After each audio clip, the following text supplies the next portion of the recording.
Welcome to the New Little Life podcast. My name is Allison. I'm a lactation consultant, a breast pump expert, and a mom of 3 little boys.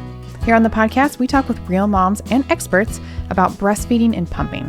This podcast is designed to help you feel supported by other moms who are doing exactly what you're doing, to get tips and tricks on breastfeeding, and learn how to efficiently navigate pumping while going back to work.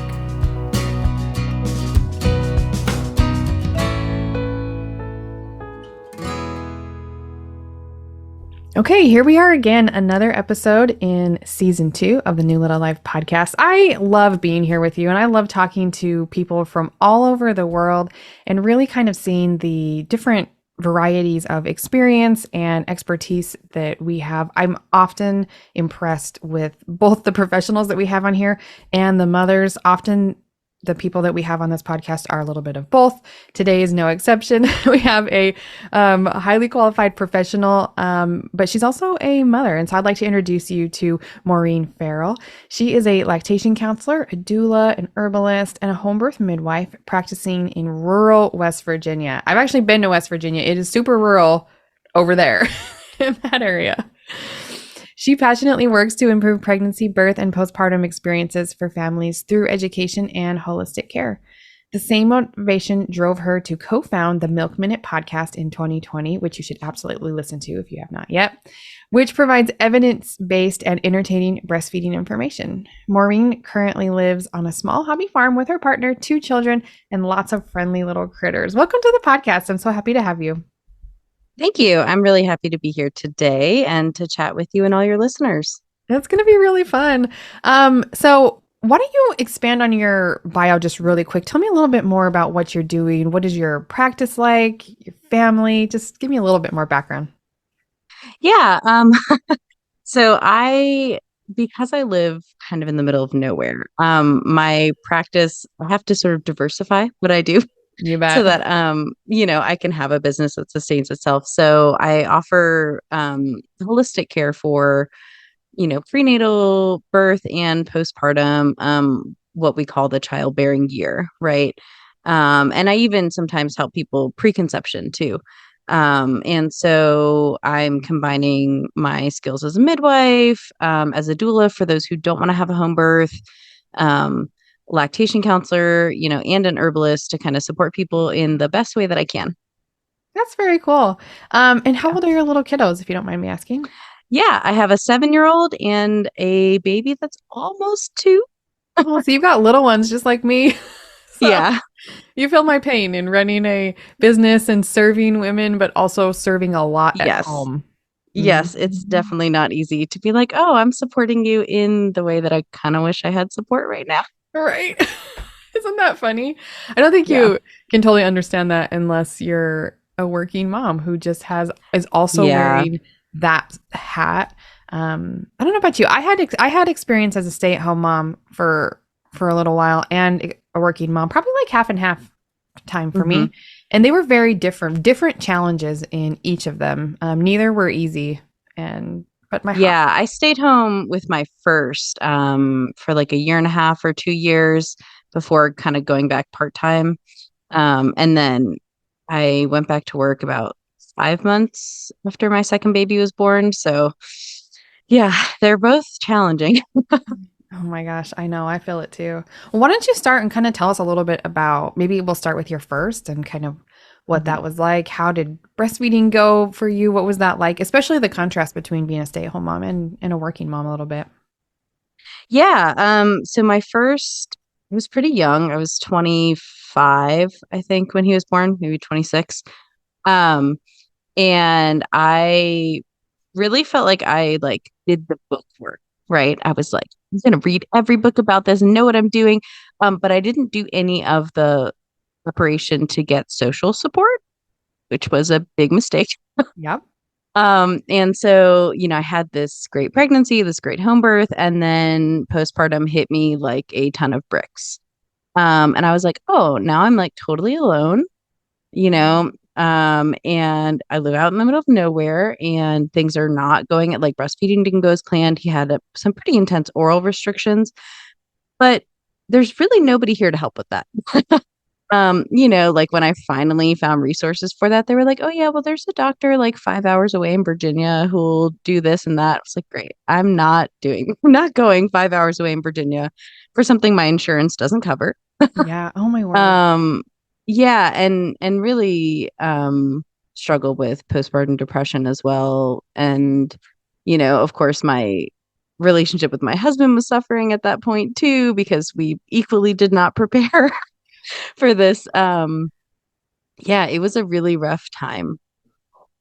It's it's so crazy to hear you say that because I feel like I did something similar. I didn't, but you don't know what you don't know, right? Like Yes. I read the books, I did the research, but there's just some parts of it that you can't prepare for until you have that little baby. But I do think finding resources ahead of time is an awesome idea so that you at least Mhm. know who to call when you have problems because you likely will have a Yeah. question or two. Yeah. And I think, for some people that would have worked, right? They maybe wouldn't have had the same challenges as I did. Reading the books would have been enough.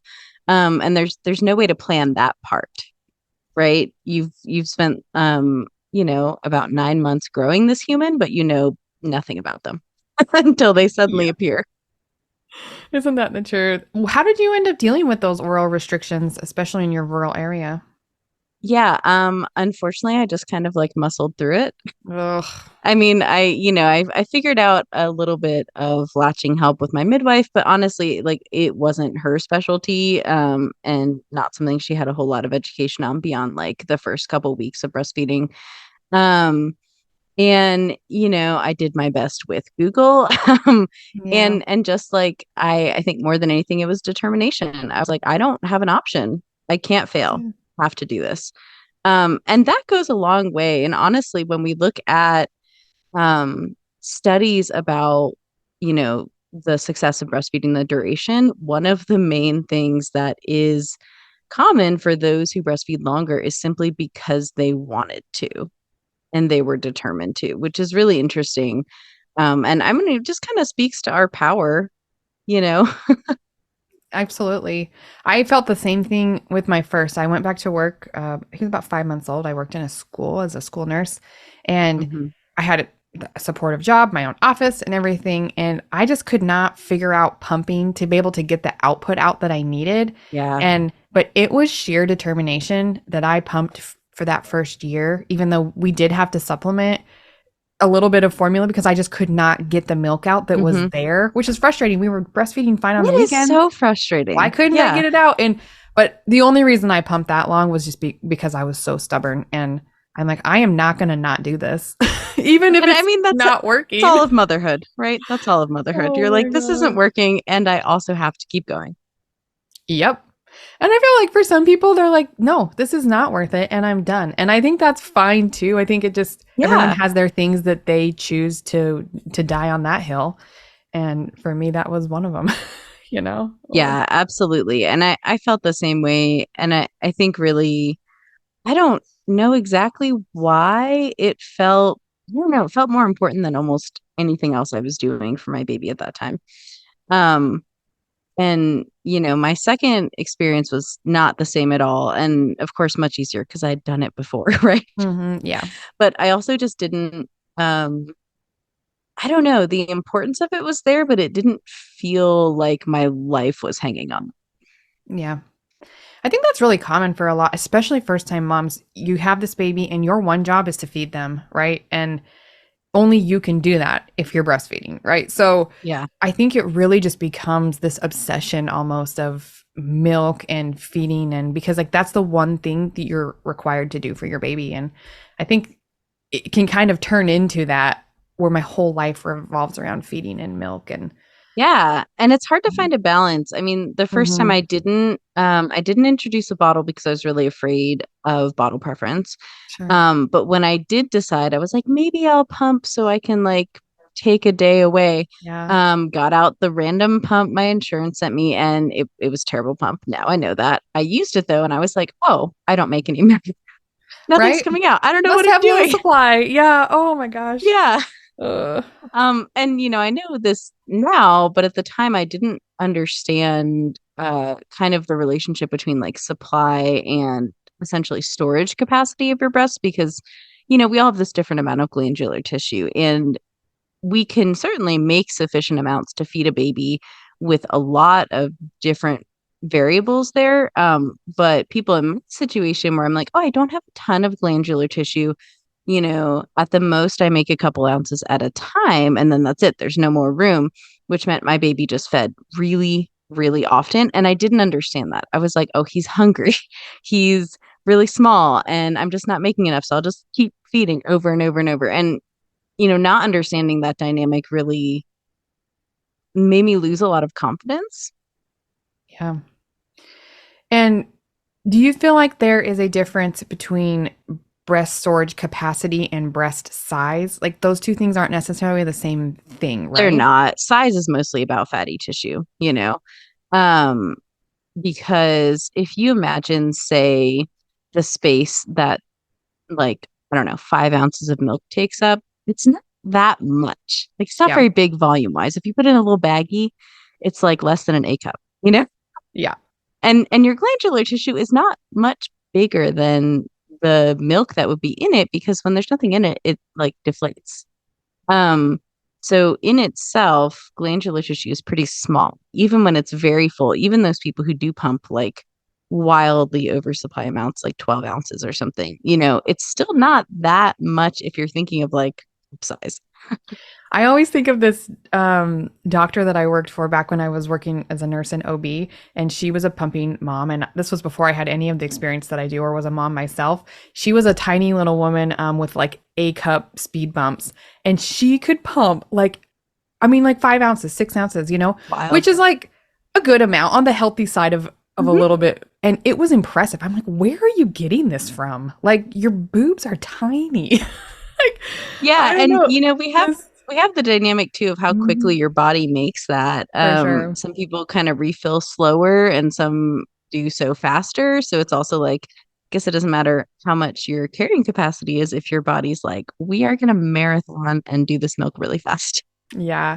It just goes to show you that how everyone is different. Excuse me, Yeah. different, and the size doesn't really matter. And Nope. you can't really measure the internal storage No, capacity, I can I you? mean you could do imaging to like ultrasound imaging, maybe. And that's one of the best ways we have for actually visualizing like ducts and alveoli and stuff. But while we can see that, we actually don't have a lot of the data to tell us like a ton about what we're looking at. And I know that from, referring people over to breast specialists and imaging, for issues during breastfeeding. They're like, why did you send me someone who's breastfeeding? I can't see anything. Can't see what I need. I'm like, okay, Well, because we they needed needed to see to. you. I guess we should image these people more so we know what we're doing. Right. I'm glad you said that because that's consistent with the data and research that I found, or lack Hmm. thereof. It's just that there's like not a lot of Yeah. information here. And I don't think there's really a great way to measure that either. So if you're listening and you're like, well, how do I figure out my breast storage capacity? It's so much of it is just trial and error, you Yeah, know? it's kind of a guessing game. I mean, the best way to do it, if you have a good pump, it's really efficient, you know how to use it, would be to wait like that full time between feeds and pump really efficiently and whatever. And then you could be like, okay, this looks like about my storage capacity. You still don't know. You can't, you're not like poking around like, oh, I guess there's nothing in there. You don't know that. Yeah. And I think it really, like you said, you got to make sure you have a good pump and you're pumping efficiently. And what does that Yes. mean? Like that's the variable there because there's a video that I'll post down in the show notes where I talked about low milk supply versus low pumping output and how these are not Hmm. always equivalent or the same thing. And you really have to learn how to pump efficiently and make sure that you're getting the milk out that is there and how to do that. Yeah. And one of the hard things too is every pump is not going to work for every person. So I could come on here and be like, the Spectra S1 is the best thing I've ever used. It's so amazing. And, if every one of your listeners tried it, maybe two-thirds would agree. The other third would be like, this is the worst pump I've ever tried. Nothing, it doesn't work at all for me. Mhm. And that's a really hard thing to figure out. There's no way for you to like do some body scan and suddenly be like, oh yes, I've been matched with the ideal pump. Especially Wouldn't that because be so much of cool? what we, God, I know, like the Yeah. airport scanners, you could just Hmm. go in there. Yeah. Um, but also we have the challenge too of like the companies selling these pumps want you to buy them, Yes. right? Regardless of how good they are, they don't really care about you or their life. It's a profit thing. So the information you get about the pumps are just marketing information, and it's not necessarily something accurate. Yeah, that's a huge problem. I mean, I talk to a lot of breast pump companies and manufacturers and things, any of them that I can get on the phone with because I like to learn and Yeah, it's interesting to see the contrast between some companies have people that started it that are really passionate about mothers, and some that are definitely just in it for the business. The breast pump industry is like a $1.8 billion industry globally it's crazy. in 2021. Yeah, it's crazy. So, but even then, even the moms and business owners that are really passionate about the products that they're selling are still in a business, and they're trying to make a profit and to also serve. Absolutely. And, I don't know if you struggle with that at all, kind of in your practice. I know I do a little bit too, just like we're running a business and we're supporting our families based on this Hmm. information that we have, but we're also serving a really vulnerable population. And I don't know. That's always just kind of an interesting Yeah, place for me to be. yeah. I don't know if you know this company. It's a cloth diaper company called Little Helper, and the guy who runs it, had, I think their marketing is the most ethical thing I've seen, and he made this video about ethical capitalism. And it really helped me kind of verbalize what I'd been feeling about running a business that is necessary and needed, and it's a service and I have to get paid for it. And I also am trying to essentially target a population that has a very limited time frame in which they're going to hire me, where a lot of companies see that and they move right to predatory marketing. And I'm looking at you, lactation cookie industry. Yeah. um where they prey on people's fears in order to get money. But it's trying to balance all of that and still at the end of the day go home with a paycheck and support your family is really difficult. I'm right with you. I every once in a while I have someone that will come on wanting to join my program, which is called Pumping for Working Moms, and not realize that there's a fee associated there. But there is like this is how I run my business. But I've also put together this program that I know and believe in, and that other moms have seen great success with, and can help you Yeah. master pumping and going back to work. But you do have to invest a little bit in yourself and in other working moms to make this work. And whenever I see those graphics like comparing breastfeeding and formula feeding, and breastfeeding's free, and I think almost every mom that's done that will disagree with that statement because Hmm. I don't know, it's just not, but the benefits are there. And I think if you're committed to giving your baby breast milk, whatever that looks like for you, get the help that you need. Invest in good quality equipment and good help. Yeah. And, you know, I know you're doing a lot of those same things too. Yeah, absolutely. And I think that's a good way to frame it to people. And I struggle the most with this with home birth services because they're the most Yes. expensive thing I offer, right? Mhm. Thousands of dollars cash up, you have to pay in cash. Our insurance doesn't cover it here. Um, and that's the first thing I talk about with people in consultation because I'm like, I don't want you to get invested in this emotionally and make plans and then realize you can't afford it. So it is this much money. This is the kind of payment plan I offer, and I think it is absolutely worth it to invest in your health this way. And if you can't do that, I'm not offended. I'm like, yes, I understand. There have been times I couldn't afford that either. It's so hard. It's so hard. I remember with my second, we were in the military and I looked into a home birth and we couldn't afford it, And Yeah. with my third, we were over in Europe and the home birth system is a lot different over there. And I was able to pay a midwife for a home birth over Hmm. there and had that really cool experience over in Europe. But yeah, it can be a hard pill to swallow when you either making that investment in the help you need or having to pass on something that you really want or need as well. Ugh, such a hard place to be in. Yeah. And I feel so lucky and privileged to have had the experience I had, with my second. I could not have afforded a full priced home birth, but I was already a midwife and I knew the community. And my friend who Mhm. had just retired was like, okay, I'll come out of retirement, just like pay me the cost of, driving and all that. And that was so incredibly kind, and I'm not sure what I would have done without that. Yeah. Because that was not a planned pregnancy and it was not a good time. It was not a good time to have a baby. It was fine now. It's great. It worked out Yeah. wonderfully. But at the time I was like, literally, there's nothing in this bank account. Oh my gosh. So were you working at that time you had your second, and what did postpartum life look like for you, kind of adjusting to this surprise, happy Yeah. interruption? So I had just opened a solo practice like a month before I found out I was pregnant. And I just spent a bunch of money and was like, my plan had been to spend one solid year working my butt off to establish my solo practice and then to try to have another baby. Um, but I had these really very good plans. And life did not like those. And I was actually very, very angry and sad. And to find out that I was pregnant at the time I was, because it was a really hard choice what to do. Because on one hand, I was like, I want this. I want a second kid. I really want that to happen. I want a sibling for my son. I want this family, not now. And, I was afraid of what would happen if I made the choice not to continue with that. Would I I think a lot of people have that fear, like, could I do this again? What if I can't? For no logical reason. Sure. Um, and, also like, what if I do continue? I had just picked up a couple of clients. I had just gotten some emails about people due in the same time that I just found out I was due. And I was like, oh my God. And then right after I decided that I was going to do it, I was like, I'll just do like everything else. I'll just grit my teeth and get through this. Um, Two clients who I had caught their babies as a student called with due dates within a week of mine. And I was like, I don't, this was a bad choice.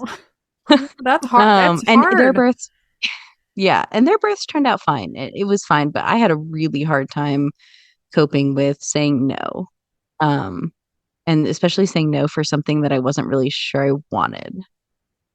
Oh, that's Um, that's a hard place to be, especially trying to build a yeah, business and having that. Oh, I don't know. My heart just goes to you because I serve the same way. Like I was a doula, and I remember just having to turn down work based on my own pregnancies and babies in life. That was really, yeah, I wanted to serve and help, and sometimes I couldn't. That was hard. yeah. And I ended up with mild hyperemesis that pregnancy, which really sucked. Oh my And I worked gosh. until Yeah. 32 weeks.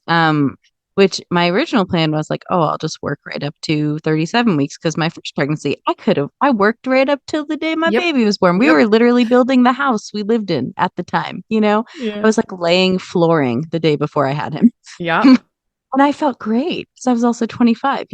Totally. Me, that was me with my first pregnancy too. I was at work the day before. Yep. Which Yeah, was two and days after and my due date. I'm like, I'm here, people. exactly. And Yeah. I couldn't be more thankful that my last client delivered when I was 32 weeks because I spent the next like 2 months in bed basically because I That's felt so awful. And I oh. had left her labor like 3 times to go like quietly vomit in her bathroom. Oh. It was terrible. Oh my goodness. This is the story of women serving women. Like we have to do this. I remember lugging my pump around to births as a doula, and actually there was one client who ended up, I was in the car with her and we had the baby in the car, and she used my Oh pump bag gosh. as a pillow because like that was the only thing we had as she kind of laid to, breathe her baby out. And so Right. that pump bag is really special to me because it was there. But I remember sitting in waiting rooms with a cover. Yeah. I had to step out Yeah. and go pump, and it's Hmm. this is what happens when you get women serving other women is, and I don't think you get to see a lot of the behind the scenes of the workers that are Yeah, actually serving you. Hmm. for sure. And my plan after Lyra was born, I was like, I'm gonna wait at least 6 months to go back, like maybe a little longer. I was kind of like, I'll feel Sure. out, Yeah. who's due when. And then my best friend called me when I was still pregnant with her to be like, I'm pregnant with my IUD. And I was like, oh. That Super. sucks. Okay. We're going to talk about that. And I helped her through it. She decided to, keep that pregnancy, and IUD got removed and everything was fine. But she was due like just about 5 months postpartum for me. And I was like, all right, we're going to make it work. We're Don't know going how, in. Yep. but we're going to do this. And thank goodness for her first baby, she had like a very short, smooth, easy, it was such an easy birth to go back to.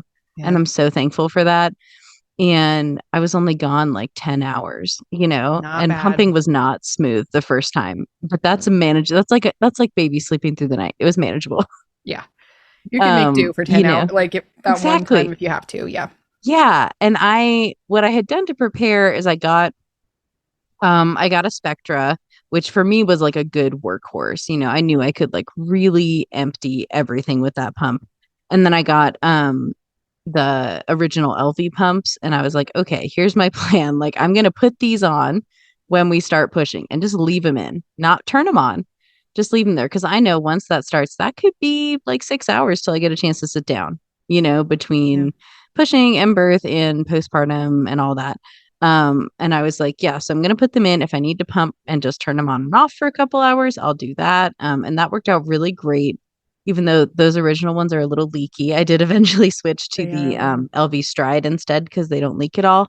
But doing that for births basically from then on was a lifesaver for me. Did you find that you could keep them lined up on the nipple right, or did you have to kind of realign them a little before you turned them on? I I just had to want to do a clarify little. for listeners because I don't know if they'll just stay in place for hours. They don't. And I did like Sure. wear my most like supportive kind of tightest bra that I Yeah, could that makes sense. without putting too much pressure. For the most part they stayed. What I did, so I do have a larger chest, and I do have kind of, like down pointing nipple. Sure. So I would roll a little like burp cloth up and put it under the pump and kind of under my Ooh, breast a little bit in the bra, so it kind of like propped everything up, because I would find when I put them in, there'd be this weird like space underneath that they'd kind of slide sure. into sometimes. So I was like, all right, I'm just gonna like chalk them up there so they Nice. don't slide out. And I really, by the time I was all done with this, I had a great system. Totally. It's those little tiny logistics though that you often miss, and those are the things that make it work. I think for larger breasts Absolutely. especially, rolling up a little birth cloth sounds perfect right Hmm. under that just to kind of fill in the space like you mentioned. What an awesome idea. Yeah. Yeah. And then basically, I would set a pump alarm and almost never be able to follow it at work.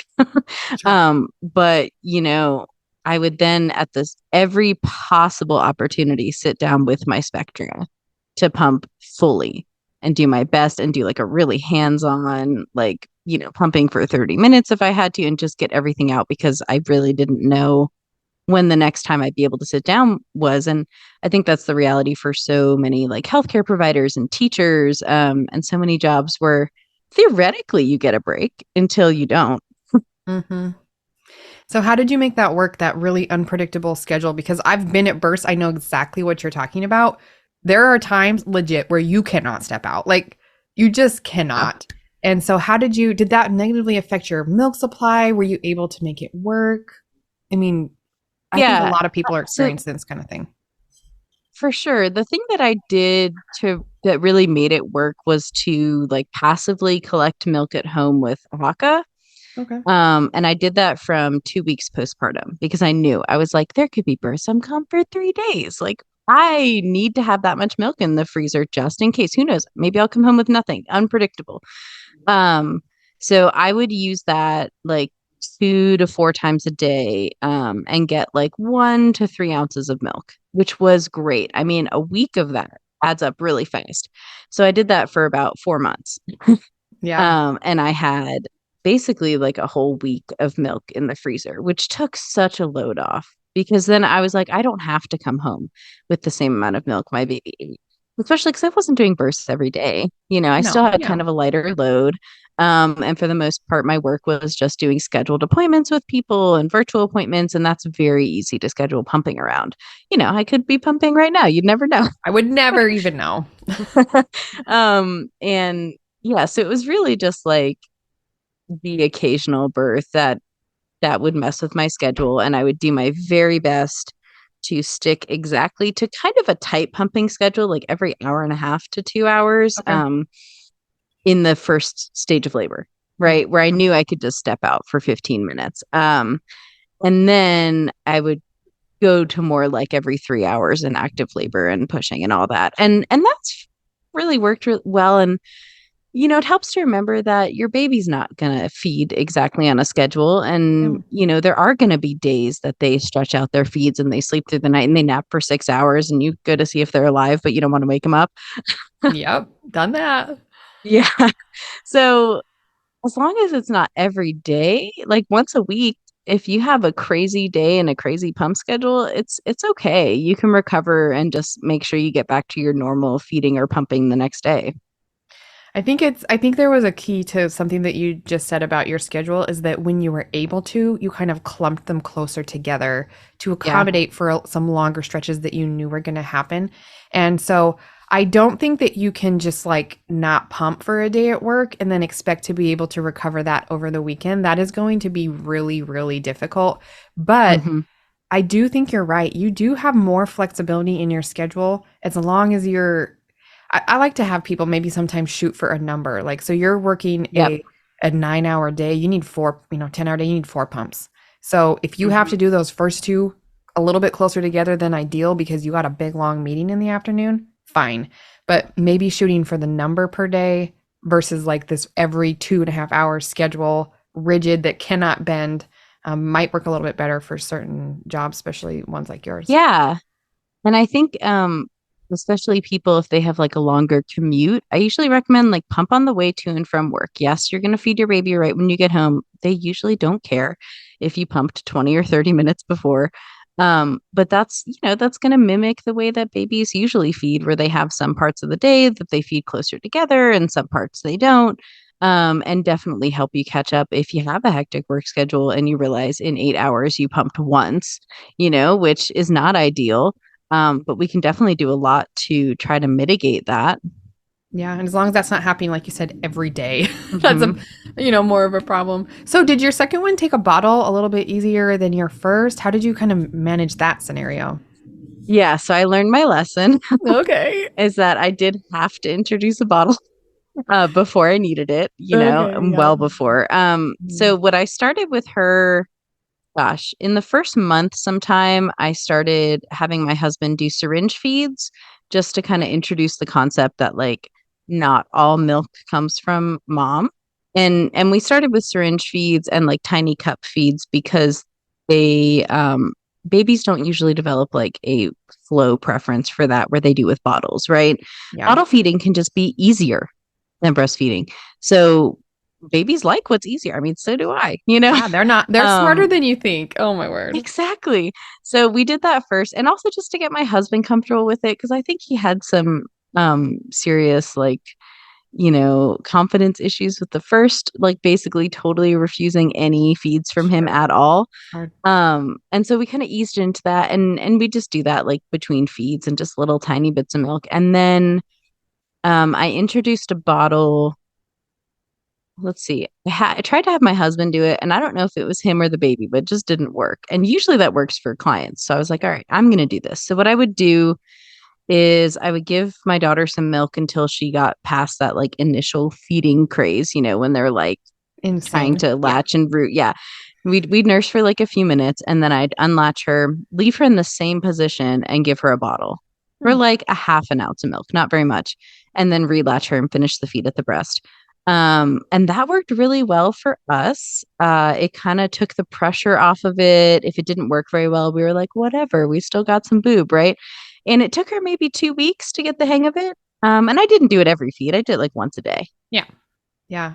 I think Hmm. there's I think that we've given that recommendation a lot that the non-breastfeeding partner should bottle feed the baby because the baby's not going to take milk from a Yeah. mom that has milk in her boobs, right? But I think more and more what I'm seeing is sometimes the mothers know how to feed their babies the best because they're watching and Yep. interacting with them at every feed.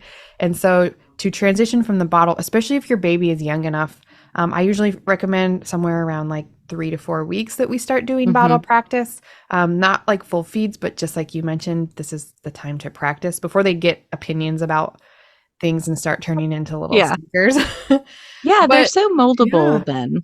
but really like having the mother do it. You're the one, you know how they like to feed, you know how fast they like it, you know the positions they like to be held in. And I don't think there's anything wrong with having the mother. You don't have to leave the room, you don't have to leave the house and leave your crying hungry baby Mhm. with a partner trying to bottle feed. That sounds like a disaster for everybody in my opinion. Yeah.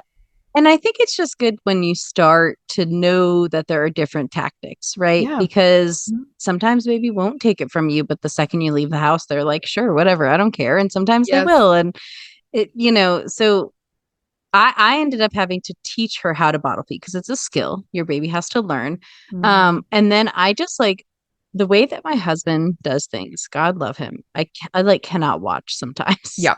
We all So we know. when he, We know. yeah.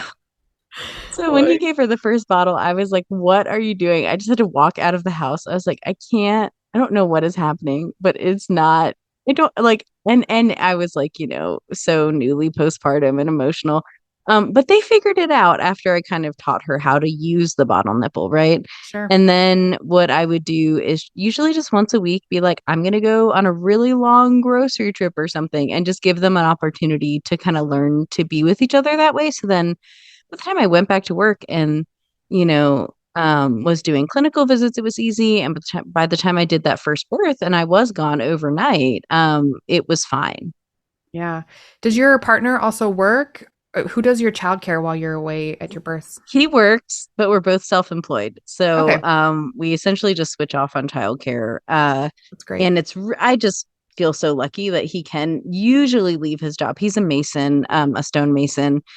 And like 90% of the time, he can just drop everything and walk away and go deal with the rest tomorrow. Every once in a while, he's like, I have to clean up or my work's gonna be ruined. So I drive the kids to him and drop them off right as he's like finishing up, Okay, yeah. and then go to work if I have to go to a birth. But most people go into labor in the evening, and we're kind of pretty set for that anyway.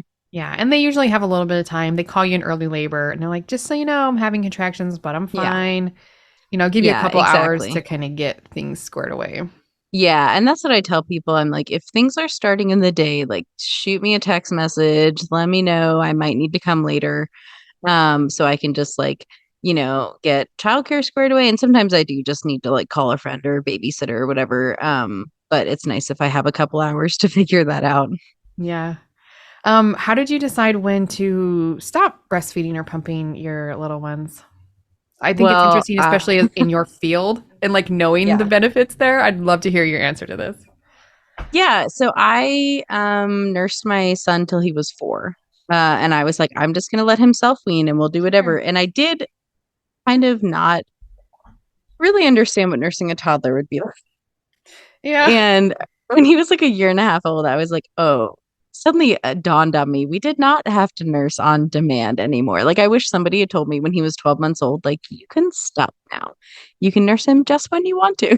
And so I had a hard month of boundary setting because I was like, I'm going to go insane and we are going to wean fully.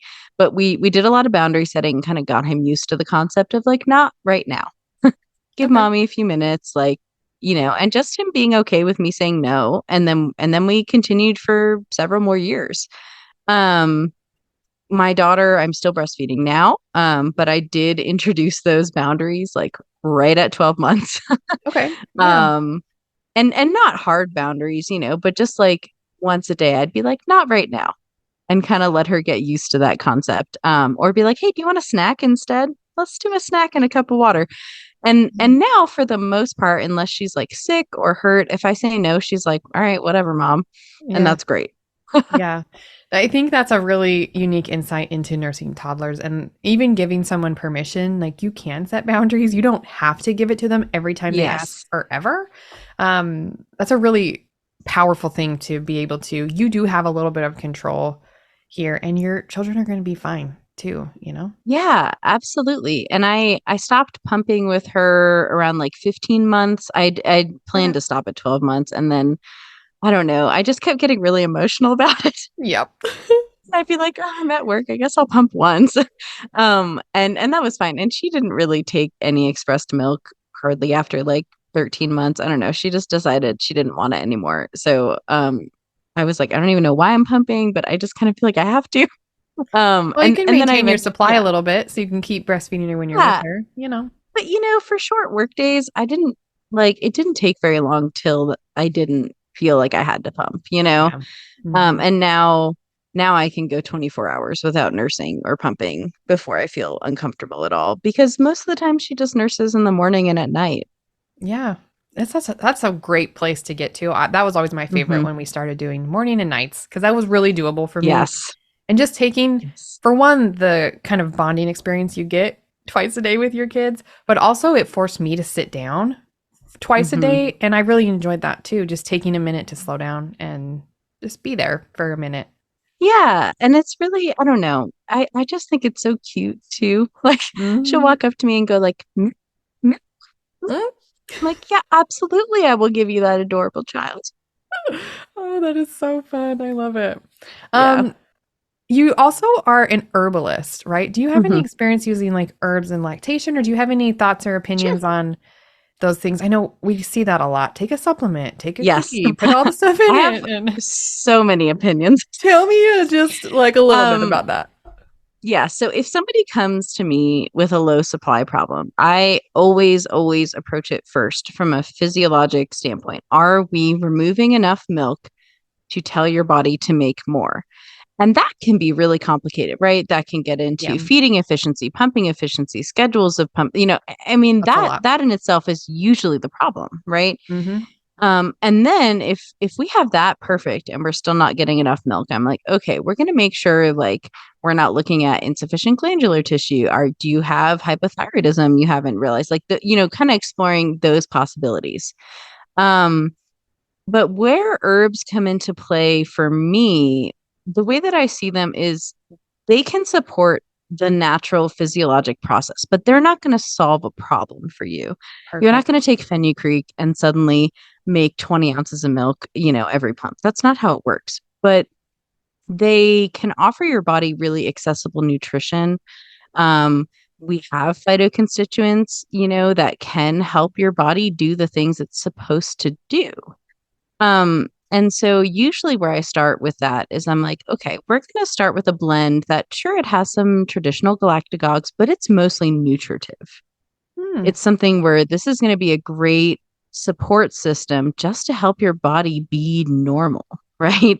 Yeah. Because honestly, most people are at a nutrient deficient. The foods we eat simply don't have the nutrients we want them to, just because of like poor farming practices or storage or processing. And it's really not unreasonable then to start there because it's no harm place to start, right? And then kind of once we do that and we feel comfortable with that, if we want to add in some more of the herbs that are what we think of as more like effective galactagogues, absolutely, we can try them. But if we get to a point, and I've had a couple clients like this where they're like, I can only make milk if I take fenugreek and blessed thistle and goat's rue. I'm like, okay, but that tells us you have a problem.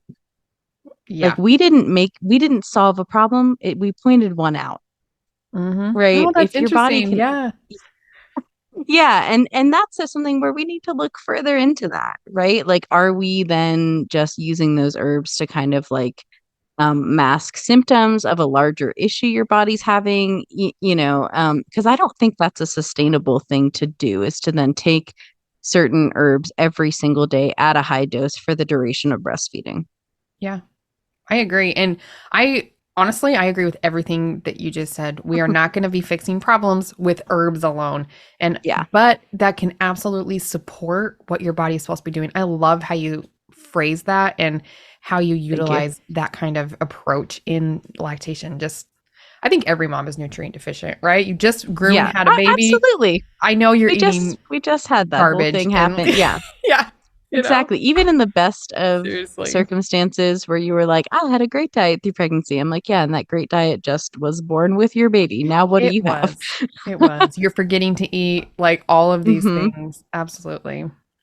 Well, as we kind of wrap up our conversation here, is there anything else you think is important for moms to know, especially lactating moms? This season 2, where this will air, is really focused on working moms, combining pumping and lactation. Any words of wisdom that you can share with us?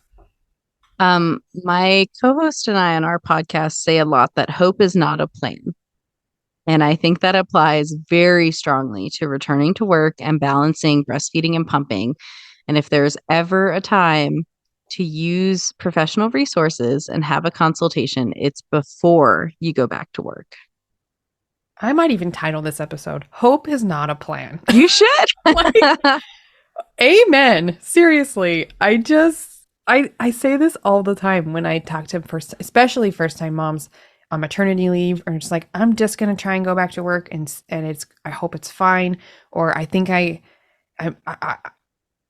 no, like, yeah, you're reinventing. I know. The as soon as here. I hear, I hope, I'm like, please don't hope. No, we're going to know. We're going to make a plan and we're going to know it's okay. Yes. Don't come back to me in 2 months when your milk supply is in the toilet and your anxiety is through the roof. Like, no. Because we, in a 1-hour consult, 3 weeks before you go back to work, can prevent you from spending like $700 on consultations and another $300 on new pumps. And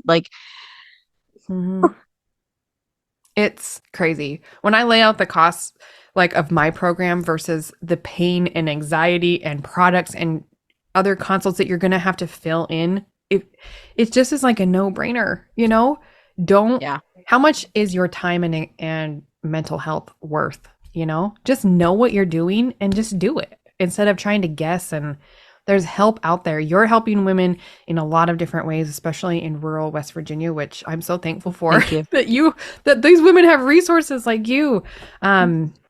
We lived in really rural areas too, and it's hard. It is really hard to find resources. Thankfully, a lot of it you can find online too, but sometimes you can't access basic healthcare, not to mention like what lactation and like dentistry and like all these specialties are like luxury healthcare, right?